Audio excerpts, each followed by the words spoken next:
नमस्कार विद्यार्थी मित्रांनो, महानर्सिंग यूट्यूब चॅनलवरती तुमचं पुन्हा एकदा स्वागत आहे। 2 ऑगस्ट 2025ला MST-CET सेलने GNMच्या होणाऱ्या ज्या काउन्सिलिंग आहे, कॅप राऊंड आहे, याची एक सर्क्युलर काढलेली आहे। अत्यंत महत्त्वाची अपडेट तुमच्यासाठी घेऊन आलेलो आहे। नवीन जर चॅनलवरती आला असाल तर नक्की चॅनलला सबस्क्राईब करा, लाईक करा आणि शेअर करा। बघा, व्हिडिओ सुरू करूया। बघा, JNM म्हणजे जनरल नर्स मिडवायफरी हा 3 वर्षाच्या डिप्लोमाकरिता MST-CETने रजिस्ट्रेशन करून घेतलेले होते।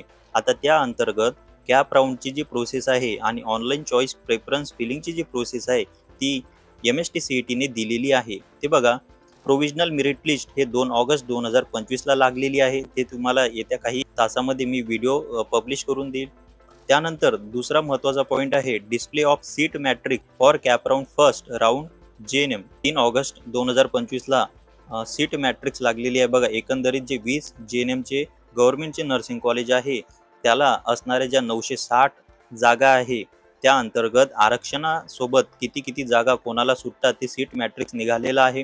त्यानंतर सगळ्यात महत्त्वाचा पॉईंट आहे online preference choice form filling process by eligible candidate. बघा, आजच इलिजिबल आणि नॉन इलिजिबल कॅन्डिडेटची लिस्ट सुद्धा पब्लिश करण्यात आलेली आहे। ते सुद्धा मी तुम्हाला व्हिडिओ लवकरच आणणार आहे। बघा, online choice filling process 4 August ते 6 ऑगस्ट रात्रीच्या 11:59 पर्यंत चालणार आहे। तर विद्यार्थी मित्रांनो, तुम्हाला ऑनलाईन चॉईस फिलिंग फॉर्म कसा फिलअप करायचा आहे, कोणते कॉलेज कोड प्रथम टाकणे आहे नंतर टाकणे याबद्दल संपूर्ण माहिती हवी असेल नक्की आमच्या व्हॉट्सअप चॅनल ग्रुपला जॉईन व्हा। त्यामध्ये आम्ही तुम्हाला फ्री काउन्सिलिंग देण्याचा प्रयत्न करू आणि लवकरच याबद्दल व्हिडिओ सुद्धा येणार आहे।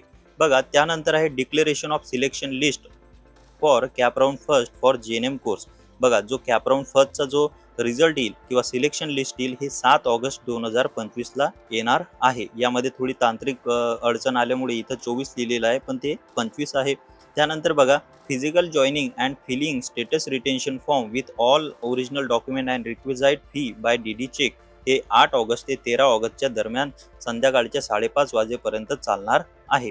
विद्यार्थी मित्रांनो, 8 ते 13 ऑगस्टच्या दरम्यान जे विद्यार्थी कॅप राऊंड फर्स्टमध्ये सिलेक्ट झालेले आहे त्यांना त्या कॉलेजला ॲडमिशन घेणे असेल तर तिथं जाऊन तिथं ॲडमिशन पक्क करून घेणे आहे।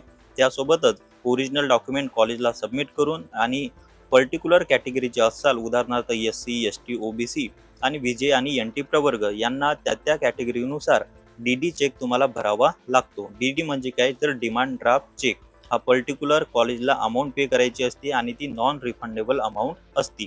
त्यानंतर बघा, इम्पॉर्टंट इन्स्ट्रक्शन सुद्धा कॅन्डिडेटला माहीत असायला हवं की candidate should verify the fee structure of the information brochure before filling their choice and preference.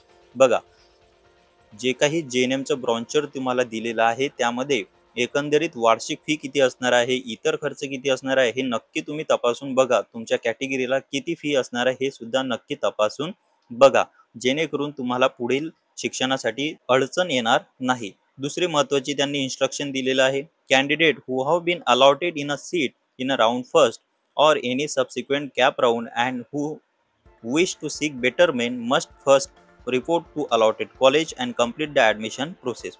बघा, ज्या विद्यार्थ्यांना राऊंड फर्स्टमध्ये कॉलेज लागलेलं आहे आणि अशा विद्यार्थ्यांना जर ते कॉलेज आवडलं नसेल किंवा दुसरं कॉलेज पाहिजे असेल, म्हणजे जे गव्हर्नमेंटचं JNMचं दुसरं कॉलेज हवं त्यांना जर असेल तर त्यांनी काय करायचं तर त्या पर्टिक्युलर कॉलेजात तिथे जाणे आहे।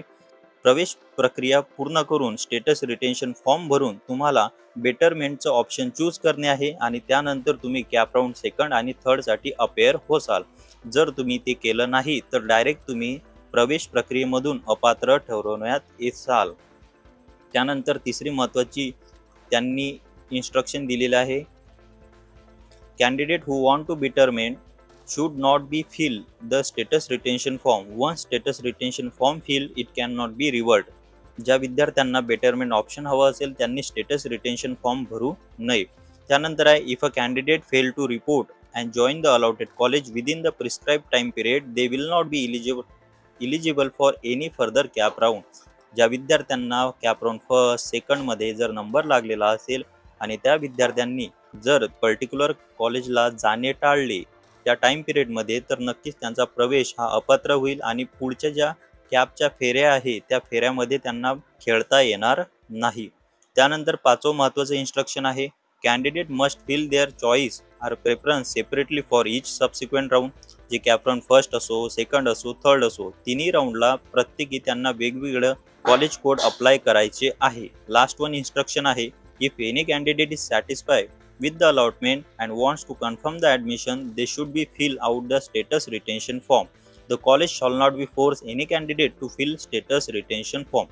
बघा, स्टेटस रिटेन्शन फॉर्म म्हणजे काय, तर ज्या विद्यार्थ्याला जे कॉलेज अलॉट झालेलं आहे आणि ते कॉलेज त्याला पसंत आलेलं आहे आणि त्याला तिथं शिक्षण घेणं असेल तर तो स्टेटस रिटेन्शन फॉर्म भरू शकतो. कोणतंही कॉलेज त्याला स्टेटस रिटेन्शन फॉर्म भरण्यासाठी फोर्स करू शकणार नाही. तर एकंदरीत विद्यार्थी मित्रांनो, आजच्या व्हिडिओमध्ये आपण पूर्ण JNMचं कॅप राऊंड फर्स्टचं सर्क्युलर आणि शेड्यूल डिस्क्राईब केलेलं आहे आणि तुम्हाला पूर्णपणे सोप्या भाषेमध्ये मी सांगितलेलं आहे. तर विद्यार्थी मित्रांनो, तुम्हाला JNM बद्दल किंवा कॅप राऊंड बद्दल काही इन्फॉर्मेशन हवी असेल तर नक्की डिस्क्रिप्शन बॉक्समध्ये असणाऱ्या फ्री काउन्सिलिंग व्हॉट्सॲप चॅनलला जॉईन व्हा. त्यामध्ये तुम्ही मला प्रश्न विचारू शकता आणि त्यानंतर हा व्हिडिओ जर आवडला असेल तर नक्की चॅनलला सबस्क्राईब करा.